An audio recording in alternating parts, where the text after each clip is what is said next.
सांग तुमच्या गावाने रस्त्याचेर उदक भरला आणि चडशे कडेन रोड ब्लॉक जाला सगळ्याकडे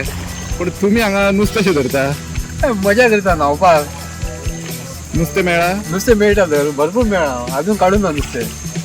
पण रस्त्यारच हे नुस्तें भोंवता तर आता नुस्तें म्हणजे आतां पाणयान चड पाणयान नुस्तें रावना न्हू तडीकच आसता म्हणून तुम्ही हांगासर जाळे घातला हय हे पळय खूब नुस्तें काडून ना अजून सद्या चालू आनी आनी दोन जाण ते वयर घालता ते पळय आणि खंय घालप चालू आसा हय ते पळय तांबडे कलरचे आहा ते वयर घालता आनी दोन हांगा घातलेली आहा तू दाखवू शकता नुस्तें लागले जाल्यार हय हाडू काडून काय शिवकलून दाखो काढून हाड मरे